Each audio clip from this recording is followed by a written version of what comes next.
What's up, tribe? How you guys doing today? This is going to be just a quick drop about last night's episode of Iyanla Van Zandt Fix My Life. And the reason why it's going to be quick is because my heart just cannot dig into that whole story. I want to just talk holistically about the situation. So just very quickly, last night's episode dealt with a mother and daughter. And the one thing I will say that I appreciate that was refreshing, excuse me, that was refreshing about this episode is that Iyanla did not have to fight with these people. They showed up and they were really, truly ready to work. They were ready to tear it all down.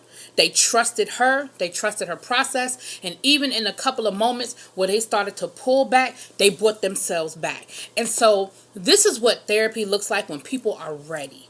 This is all my opinion, okay? We have a situation where we had a mother who was abused as a child. Okay, let's start. What I want to talk about is cycles. So let's talk about this cycle. The mother in this episode, and I don't think I wrote her name down. I'm sorry about that. But the mother in this episode grew up. Her mother sort of gave her away.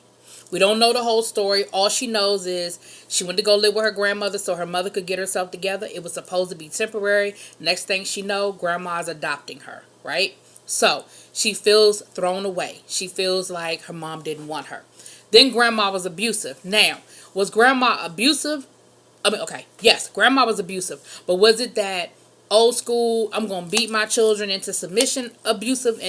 And grandma probably did all she knew. She was probably abusive because she was probably abused. So mama was like, grandma beat me with extension cords. She beat me for stuff I didn't even do, so forth and so on.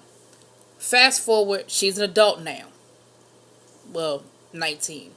She's in turn in an abusive relationship, and she's in an abusive relationship with another woman. Now, let me say this to you guys. I had a friend who was in an abusive relationship with another woman. They were they were a gay couple.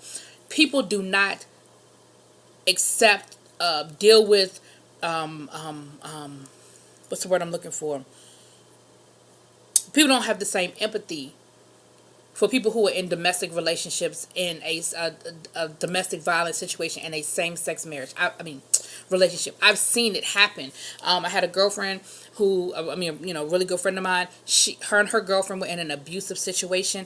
It was bad. And I remember people just not having the same level of empathy. So, we're talking about it. She said in the 1970s, this is the late 1970s, she's in a same-sex relationship that's abusive. And so, she ended up having a one-night stand, getting pregnant, and of course, when you're in a same-sex marriage, same-sex relationship, getting pregnant, you can't hide it. You can't pretend like, oh, it might be yours, because, you pregnant. We can't get pregnant together. So you clearly went somewhere else. But she stayed with the abusive girlfriend because she said she didn't have anywhere else to go. She didn't have family, friends. She didn't know any different because she was abused. And we know that cycle of abuse, we know that mentality of someone who's in an abusive relationship feeling like they don't have an option, they don't have anywhere to go, they don't have any family or friends that's going to be there for them. We know that's that pathology, right? So she's 19 years old, pregnant, she has her daughter. She goes out, she's selling drugs. She gets caught, she goes to jail. Now her daughter is in foster care. And what happens to her daughter? Her daughter is molested. Her daughter is treated badly. Her daughter is sexually abused. I said that before, but you know what I'm saying. And in turn, her daughter ends up getting pregnant at 12. Now, she has an abortion. But she had an abortion. How did she get the money for an abortion? By being a prostitute. Selling herself to get the money to have an abortion. So we're looking at cycles, people. And the one thing that, people dog out Iyanla. They say what they want to say about Iyanla. But the one thing that I appreciate that she does, and I hope she continues to do it, is that she exposes these cycles. And I've said this before in talking about her show. The one thing that is consistent, the one thing that remains steadfast, is that we see that these young, and in most cases they're girls, but we know what happens to the boys too. But these young people are abused. They are abused sexually, and it it just sets that path from that point forward for them to move forward in a very, very, very challenging place to go. And so for me, I say it was a good episode for me. I thought that they did a really good job of tearing down the walls. And the one thing that Iyanla did a good job of letting them see is their lives were so identical. They were both sexually molested at a young age. They were both in foster care. They both were in relationships. They both felt unwanted, unused. The daughter got into prostitution. The mother sold drugs. You see that cycle. And the one thing that Iyanla said was, what we cannot do is we cannot change the past. But what we're trying to do is break that cycle. Because the young girl now, she has a daughter. And Iyanla said, what you don't realize is you're already putting on your daughter what was put on you because you don't know any better. You don't know any better.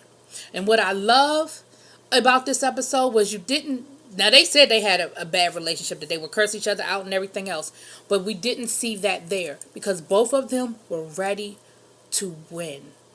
Both of them were ready to heal. Both of them were ready to break the cycle. And I do think this was a success story. Perfect? No, because cycles break out over time. So if their way of dealing with each other is to cuss each other out, guess what? They're going to probably cuss each other out a few more times before this is over with. But the fact that they see it now and they understand. The mother never knew that the daughter had been molested when she was in foster care. She didn't know that. The mother didn't know a lot of the daughter's story, and vice versa. The daughter didn't know a lot of the mother's story. Daughter didn't know the mother was abused in her relationship, and the daughter must have known who the person was because she said the name. They bleeped the name out. The other thing I thought was very interesting is that the daughter had been told. We heard that the daughter had been told she had cervical cancer, and she never went back for any treatments. So Iyanla immediately sent her to a doctor to find out what her status was, what she needed to do, where the cancer was, what stage are we at, because it had been a year. And we know people who die from cancer in months, depending on when it was identified that they were that they had cancer. The good news is that the doctors said to her that they saw some cells on her cervix that could have become cancerous, but they froze them off. And the daughter never went back after they froze them off for them to do a follow-up. All she heard was cancer and shut down because her best friend had died of cervical cancer, and so she shut down. And that's the other thing that I want to say. And I've been guilty of it. We can't, you can't run away from a problem. If you have cancer, you have cancer. You might not like the diagnosis. You may be afraid of the diagnosis, but you can't change the diagnosis. And in her case, she was lucky. They weren't telling her she had cancer. They were telling her, look, we need to do this procedure because what you have could possibly become cancerous. I had that same situation. I had some things that were showing up in my pap smear that the doctor was saying, hey, we need to work on this. We need to fix this. And these are your options, because if you don't do something, what we're afraid of is that this will become cancerous. And it scared the hell out of me too, boo. Scared the hell out of me too. But my response was, do what you got to do. Do what you got to do. There's nothing that's more important than preserving my life. You understand what I'm saying? So I appreciate. So the good thing was they found out that she was cancer free, and that they weren't saying she had cancer. They were saying that she could have developed. Those cells could have developed into cancer. And so with that, we thank it. We're happy to hear it, appreciative of it. So with that being said, y'all, that's just my 2 cents. It was a really, really good episode. I urge everybody to go and check it out. But my biggest takeaway from it is that we have got to identify and understand how we are hurting our children. Pedophilia is real. Predators are real, and that's why this whole R. Kelly thing, and I'm not going to rehash it, but that's why it pisses me off so badly when I hear people defend and make it. I unfriended somebody on Facebook yesterday because they did this long diatribe, and mind you, this person had just got out of Facebook jail for some other bullshit. So his Facebook had been shut down for a month. So the first thing he does when he comes back is does this whole long diatribe about how he ain't going to blame R. Kelly because those girls were fast and they were asking for it. Blip. Unfriend. And here's the thing, I do accept the fact I don't unfriend people that just disagree with me. I mean, I don't do that, but in that case, I just at that moment in that time, I just was like, I cannot. And I tried to talk to this person, and they couldn't hear it. Other people tried to talk to this person, and they couldn't hear it. So I said, you know what, I cannot. And that's why my tolerance level is just so short for people who would defend a predator because they make good music.